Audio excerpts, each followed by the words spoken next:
Welcome back to the deep dive. If you are someone who enjoys the idea of community but maybe dreads actually showing up well, you know that feeling. Yeah. Walking into a new social event, everyone seems to know each other, and you just feel that pull towards the corner, scrolling on your phone, wishing you'd stayed home. It's a real barrier. That entry anxiety, it really is the #1 hurdle for community builders. And today, we're skipping the usual generalized advice. Right. We're going straight into, like, the operational playbook of a community that seems to have meticulously engineered this problem right out of existence. That's what we're doing. Our deep dive today focuses entirely on the nuts and bolts, really, of welcoming first-timers.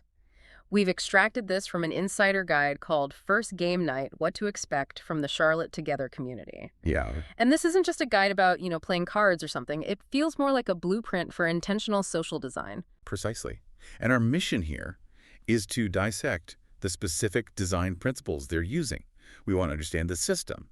How does it convert these sort of low-stakes interactions into, well, high-quality human connection? How do they make newcomers feel included, like, instantly, and make sure conversations actually go somewhere meaningful? Okay, so if we're looking at this as a kind of social engineering blueprint, what's the core design challenge we need to decode here? What are we trying to figure out? I think we need to figure out the specific actionable steps a community takes to eliminate those three primary psychological barriers for first-timers. The big three. Yeah, you've got the awkwardness when you arrive, right? Yeah. Then there's the fear of, like, not being good enough at the games, that performance anxiety. And finally, the pressure of feeling like you have to commit for hours. If you can de-risk those 3 points, attendance just, well, it skyrockets. Okay, let's start right at that moment of decision. Walking through the door, you've actually done it, you've parked, found the place, maybe it's a busy brewery, maybe a food hall, and you step inside. What does the guide say happens in those, critical first 60 seconds? How do they stop that corner scrolling impulse? Okay, the key mechanism they talk about is the active welcome. It's explicitly not passive hosting. Active welcome. Okay. The guide says hosts are actively watching for new faces. They describe it as literally part of the role, ensuring that the ratio of hosts to newcomers is always manageable. So you don't have to seek out the welcome. The welcome finds you. Exactly. The welcome comes to you. That sounds great. I mean, on paper. But I have to ask, how do they stop that active watching from feeling, I don't know, a bit overwhelming or even intrusive? Like, if someone's scanning the room specifically for me, that could feel less like welcoming and more like surveillance. That's a really fair point. And the guide seems to address it through specific scripting and delegation. The greeting isn't just a vague hello. It's immediate. It's personalized, and it's logistical. Yeah. You'll hear something functional, right? Like, first time at game night. Hey, I'm host Roll. Let me grab you a drink and introduce you to a table that just finished up. Ah, okay. The introduction is framed around an activity, not just, generic small talk. They effectively take ownership of your next physical step in the space. So it reframes it. It's not, hi, tell me your life story. It's, here's your next immediate step. That sounds like a practical way to stop people from just hovering awkwardly by the door. It is. It completely eliminates that guessing game.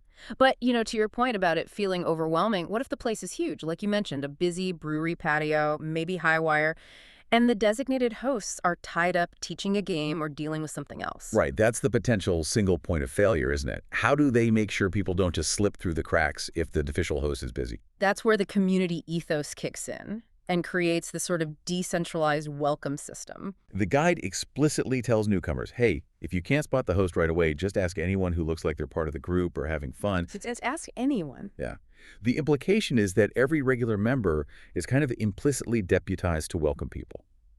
It fosters this infectious culture where helping a newcomer find a spot isn't weird. It's just the norm. The guide sums it up simply. That's just how our community rolls. That's fascinating. So it shifts the responsibility from just a few hosts to, the whole group. Peer-to-peer welcome. Yep. Okay, all right. So you've maybe been introduced. Let's talk about the second big anxiety, the performance fear. People dreading having to learn complex rules, or worse, feeling like they're dragging down their team in some strategy game. Yeah, and this is where the game selection itself becomes really strategic. They are intentionally curating for connection, not competition. They actively avoid games that need a long setup. the ones with 47-page rulebooks, or demand hours of focus. The games are chosen because they fail fast, involve low-stakes collaboration, and are super easy to teach in, like, under 5 minutes. So the game is just the vehicle. It's the excuse to get people talking and laughing together, not about mastering complex mechanics. The source actually lists a few specific examples they use. Exactly. Like take Codenames. Yeah. It's basically an exercise in abstract communication, right? It's not just a word game. It forces you to try and understand how the person across from you thinks. Just based on these tiny clues, you immediately get into this collaborative psychological puzzle, which is just inherently connective. And then there are games like Wavelength, that guessing game where you have to find the shared ground between two extremes, like hot and cold. And the guide notes, the best part is often the argument you have after the answer is revealed. Which is absolutely key. That friendly friction, right? Yeah. The collaborative disagreement about why a clue was maybe a little more toward cold but not quite freezing, that builds rapport way faster than forced small talk ever could. Yeah. It forces empathy and this kind of quick, lighthearted negotiation. And we can't forget the sheer beautiful chaos of telestrations, Definitely. the drawing and guessing game where everything just goes hilariously off the rails. That takes absolutely zero artistic skill and turns everyone into a comedian almost instantly. Yes, and the guide specifically notes that these types of games create low-risk vulnerability. You're pretty much guaranteed to look a bit silly playing illustrations, and that shared experience of looking slightly ridiculous together, that's a shortcut to bonding. It's why, as the guide highlights, a lack of experience is actually seen as an asset. Reframing vulnerability as a social superpower, I really like that. The guide basically promises you, we love teaching games, and the best first step is just admitting you have no idea how to play. That immediately sets up this teacher-student dynamic, which is, a really powerful way to connect. It creates an instant opportunity for interaction that isn't about your job or where you live. It's just about the shared activity right there. Okay, let's shift gears to the logistical architecture. This tackles that third, anxiety, commitment, feeling trapped. The structure seems deliberately designed for modern life, people running late from work, needing to leave early. How do they build in that kind of structural slack? It's all designed around rapid rotation. So events are scheduled for maybe 2 to 3 hours total. Okay. But crucially, there are multiple game tables running at the same time. And the games they choose, they're short. Most wrap up every 20 to 30 minutes. So the actual commitment block is never really more than half an hour at a time. Precisely. If you show up late, chances are a table is just finishing up and you can jump right into the next round. Right. Need to leave early. You just wait maybe 20 minutes for the current game to end. And you can slip out totally guilt-free. That flexible flow just de-risks showing up at all. That structural slack sounds like a lifesaver, especially if you're listening and maybe identify as more introverted. If I feel socially drained after one really interactive game, I don't have to fake enthusiasm for another 90 minutes. I can actually take a breather. And that's explicitly mentioned as the introvert friends benefit in the guide. You're actually encouraged to observe a game before you decide to join one. Oh, interesting. Yeah, or take a 10-minute break between games just to recharge. You can ease into conversations at your own pace. The whole setup aims to prevent that feeling of social burnout. It makes the environment feel safe, even for people with, let's say, lower social batteries. And the choice of venue seems critical here too, right? They don't hold these in some sterile private room. They're always at established public places that already have their own social vibe going on. It's a really clever use of what you might call borrowed social capital. By hosting at places like Highwire Brewing or Soul Food Meat Com or the Urban District Market Food Hall, they completely eliminate the anxiety of walking into some totally unknown or private space. These are familiar, low-stakes environments. People are probably already comfortable going there just for dinner or a drink anyway. And the food becomes central to breaking the ice, doesn't it? Like sharing Korean tacos at Soul Food or debating which food truck to hit up at Highwire. It gives people something shared and immediate to do that isn't just talking. Absolutely. And it provides super easy, non-threatening conversation starters. Yeah. It's much less pressure to argue about which food hall vendor at Urban District Market has the best dumplings than it is to launch straight into, so what do you do for a living? Okay, let's address that conversation piece directly then, because this is where so many social events just kind of fall flat, right? They either devolve into that transactional networking feel or just painful small talk. What makes the conversations at Charlotte Together, as they put it, actually go somewhere. I think it boils down to eliminating the ambiguity around why people are there. The shared purpose is stated right up front. Everyone attending is there specifically to build genuine friendships and community. Full stop. Ah, So you don't have to do that mental calculus, wondering if the person you're talking to is trying to sell you insurance or land a consulting gig. They're there because they answered the call for real connection. that is a massive psychological shortcut. It removes that need for cautious vetting right at the start. And the topics they encourage seem to reflect that deeper purpose, too. Definitely. They list some very specific categories of authentic shared topics that move beyond just surface-level stuff.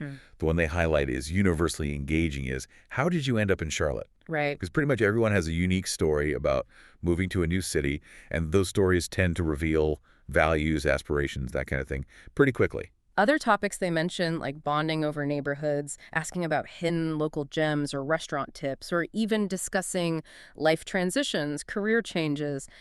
These all seem like ways to build common ground and trust quickly, but without feeling overly invasive. Exactly.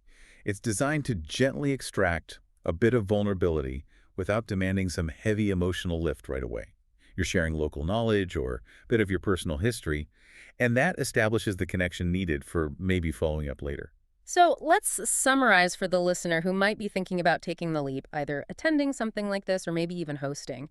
Based on this guide, what are the absolute essentials you need to bring with you? And maybe more importantly, what psychological baggage should you just leave at home? Okay, bring yourself, obviously, grow our appetite, especially given the venues, and bring a willingness to participate, either by learning a simple game or maybe teaching one if you know it.